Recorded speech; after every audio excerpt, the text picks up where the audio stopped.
Hello, everyone, and welcome to Camping with Lenny. In this episode, why do I carry a GPS? This episode is brought to you by me, Camping with Lenny. Help me create great content by supporting this podcast by buying me a cup of coffee at buymeacoffee.com/campinglenny.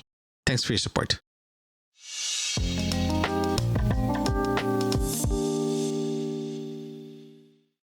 Why do I carry a GPS on all my camping trips? Well, for two things. One is to track my coordinates for emergency purposes, and two, to track the barometric pressure during camping. Okay, let's go for number one. Tracking my tracking my coordinates for emergencies. The reason why I have this is the reason why I'm tracking it is one is some of the camping sites that I go to. Mobile device does work. I can make calls and all that good stuff, but I don't have data. Like, data is very sparse, very northern part of our of Ontario, so you don't get a good data service. So for emergency purposes, I carry one, so just in case if I go hiking or there's an emergency, I can actually contact emergency services, give them my UTM coordinates, and they can come pick me up or rescue me or whatever. That's why I have one of those. Again, it's just for peace of mind. The second one is tracking barometric pressure. If you guys don't know what that is to measure air pressure in the atmosphere. Also, is to let you know, if you know how to read it properly and how to use it and how to translate it properly, is to find out if there's an incoming storm or weather has been changing and all that good stuff. So how it works is very cool. If the barometric pressure drops, that means there's a good chance there's a weather front hitting your area because of the air pressure itself is increasing.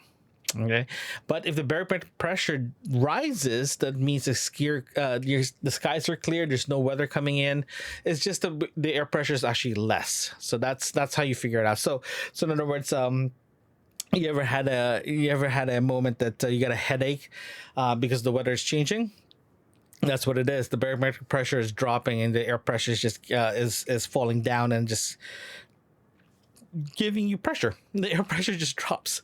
Okay, so that's why. And also, just an FYI, an average barometric pressure and sea level is 101.52 kilopascal or 1015.22 millibars. Again, that's sea level. That's an average where that's an average where I live. That's in Toronto, Ontario, Canada. So that's why I use that as a starting point.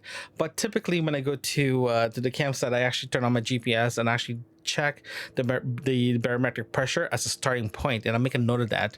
And that's when I start looking at it every time I eat a meal. For example, breakfast, lunch, and dinner.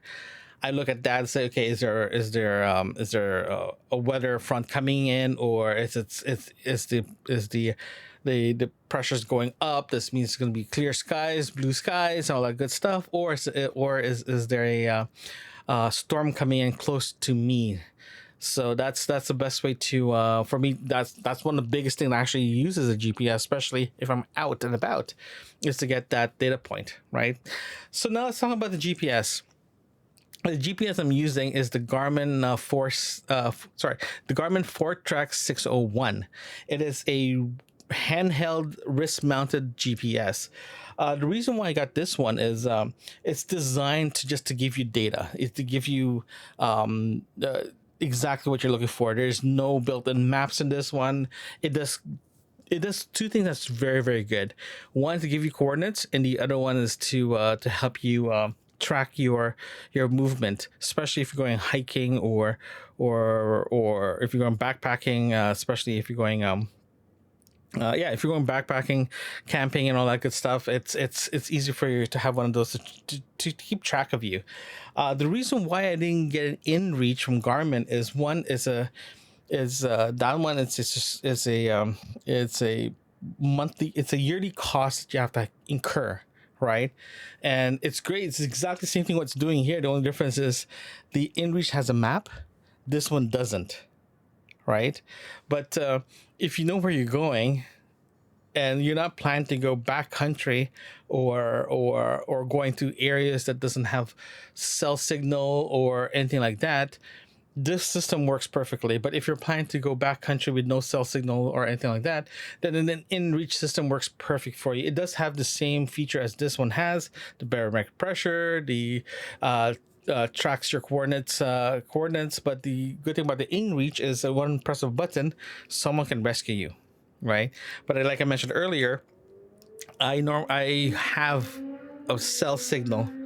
I apologize for that one. I got a guy that's running really fast in the street outside. Sorry about that. I was saying that if you are if you're just car camping, right? You don't need an in-reach system. You just need something to tell you where you are and tell you the barometric pressure, or give you other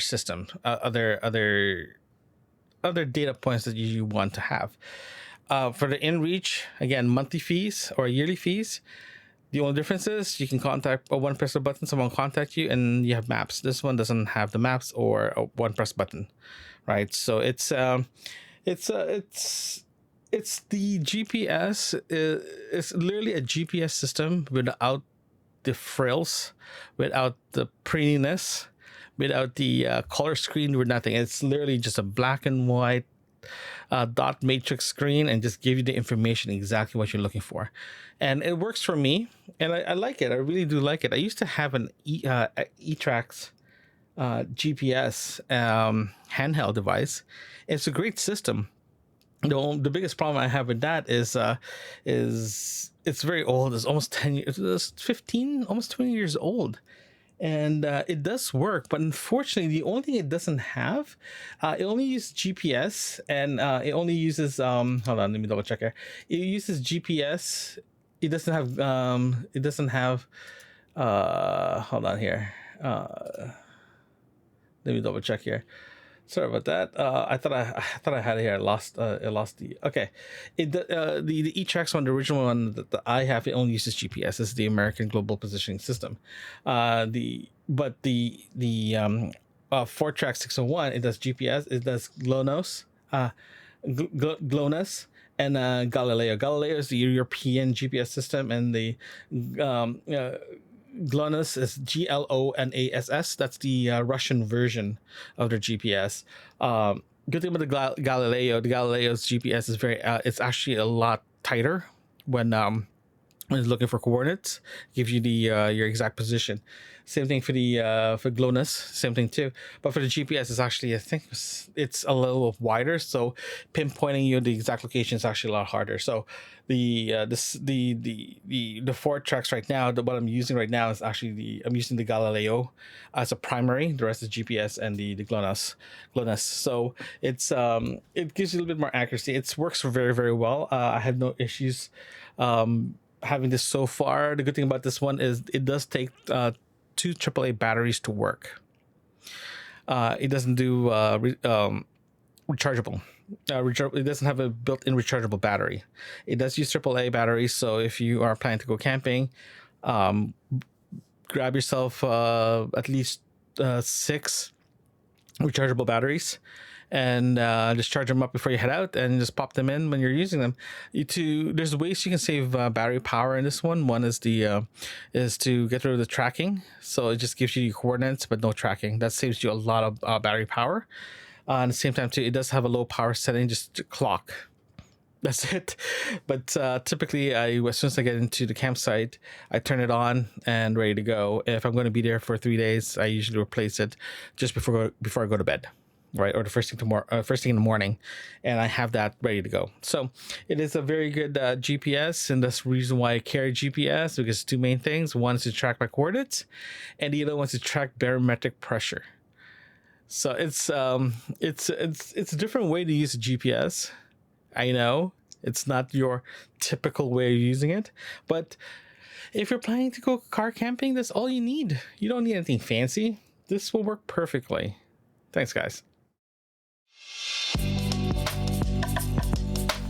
Thanks for listening. If you like what you're hearing, consider supporting this podcast by buying me a cup of coffee, link in the description. You can also visit campingwithlenny.com. There you can find other episodes and links that can help you on your next camping adventures. Thanks again.